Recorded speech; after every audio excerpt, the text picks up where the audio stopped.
afternoon. All right, CIT, the country's largest small business lender, is on the brink of collapse. The company may have two choices, bailout or bankruptcy. And that's where all of us come in, taxpayers. And the big question, should taxpayers bail out CIT or let it go the way of Lehman? It has been a while since we've had a financial institution of any significant size really up on the dock for potential failure. Dan Mitchell is with us, senior fellow at the Cato Institute. Christian Weller, senior fellow at the Center for American Progress. Lloyd Chapman, president of the American Small Business League, and our own David Faber. David, let's begin with you. I mean, we remember the days 6, 8 months ago when this company was on the brink virtually every day. They got through it. They got some TARP money. And now, what exactly is the situation? Is this potentially the quote-unquote next example? Well, they have a looming liquidity crisis. It's not a solvency crisis as of yet, but it's a liquidity crisis. They have some maturities coming due in August and then a very large maturity coming due in April of next year. The value of the collateral that they have lent against, in many cases, is declining in value. And so there is uncertainty, certainly to say the least, amongst potential credit market investors about buying unsecured debt of CIT. They've simply been unable to do so. The key to this company's business, in part, is access to the debt capital markets for liquidity for its selling unsecured debt. Unable to do that, Aaron, and you're looking ultimately in them being unable to meet the funding gap that they currently have.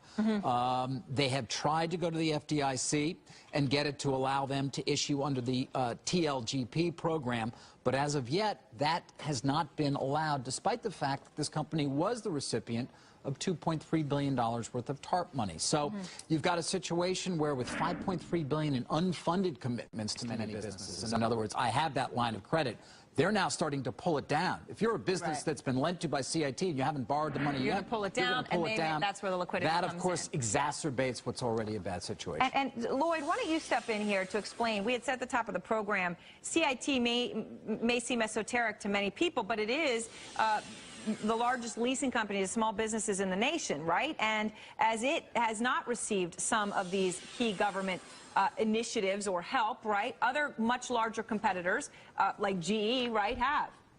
Absolutely. In fact, I was just reading today that GE Capital is really in a similar situation of CIT, and the government backed $108 billion in bonds for them. CIT is the #1 lender to small business in America for 9 consecutive years, the #1 lender to women, minorities, and veteran-owned firms for 6 consecutive years. They've loaned money to people successfully that other banks, wouldn't work with. And I think they're way too valuable for the government to let them fail, and it wouldn't take that much to help them. They received $2.3 trillion, $2.3 billion in TARP funds. That's right. J.P. Morgan got $25 billion. Right. Now, Dan, what do you say here? I mean, they could be very important. Again, this gets to the question. They're in the small business arena, so too big to fail in that arena may not be as big as a J.P. Morgan. Should we let them fail if they have not run their business in such a manner that they could succeed without government help? If this company is so valuable and so effective and so successful, they wouldn't be trying to stick their snouts in the public trough. They should fail. Now, I say that as someone who wants Goldman Sachs and all the big firms and GE Capital. I think they deserve to fail even more. I think it's reprehensible. I was about to say, speaking of sticking nose in the public trough, we all have, right? Yeah, and the big boys who have used their campaign contributions and their lobbyists to get access to $25, $50, $100 billion, that really should gall every taxpayer out there. But that doesn't justify giving 2.3 or 5.3 or 8.3 trillion to CIT. We have to stop the hemorrhaging of red ink. We have to stop the corrupt insider deal making in Washington, because otherwise our economy is going to continue to fall off a cliff. Now, Christian, the only mitigating factor potentially here, I mean, I'm sure there's many, but one that comes straight to my mind is the majority of jobs in this country come from small business. And CIT directly deals with small business. Now, that may not mean that we're going to lose jobs if we don't save CIT, but it might in some cases, or no?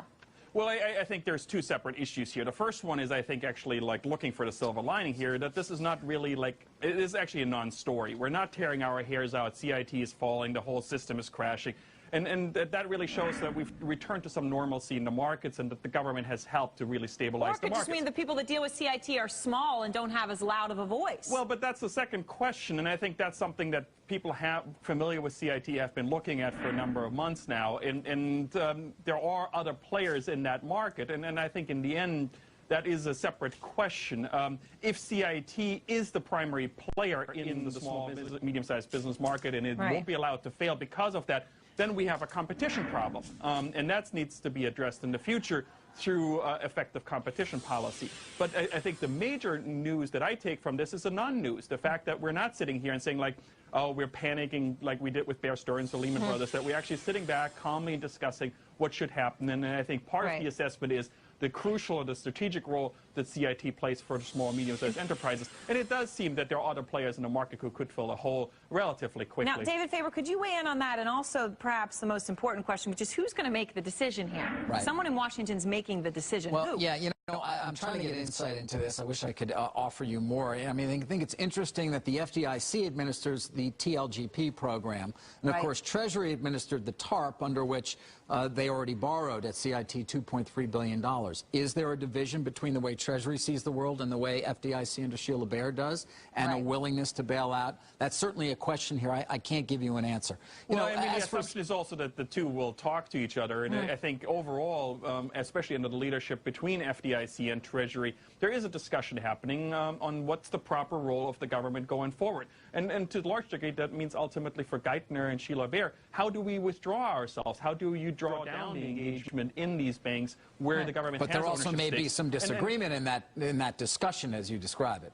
Yeah, otherwise we would have seen, I mean, why should GE Capital get TLGP money and not CIT? Yeah. Right, I mean, that not ultimately because they have better lobbyists. Well, I'm not sure that this is a lobbying argument. I mean, clearly, this is a size argument, and that ultimately, and this is probably a point where Dan and I agree on, that in the future, we need to take a hard look at the consolidation in some market segments that will drive this need to bail out the ones who are too big to fail. And how do you actually structure competition policies so that you avoid this from happening again in the future? And that, I think, is a good discussion. It's a good regulatory discussion to have happen at this point with the banks. Lloyd, do you think that it's fair to say that, and I'm sure there's other players in this, but obviously GE, one of the biggest, and CIT dealing with the smaller companies, it's fair to say that GE got access to TGLP because they were more politically powerful or connected than CIT, or is that not true? I don't think there's any question. Absolutely. When you look at the two companies, their financial situation is very similar. I think it's important for people I want to realize... make one quick distinction for GE here. You do have the parent GE behind GE Capital. Yeah. Right. That's Which CIT does not have. No. Yes. No. And Lloyd, that may be this. enough to make GE make the cut where CIT does not. Okay. It's important to remember that small businesses are responsible for half the GDP, 95% of the new jobs, and so far President Obama has given small businesses less than 0.5% of the $2.5 trillion in bailout funds. And CIT was one of the most effective vehicles for small businesses to get loans.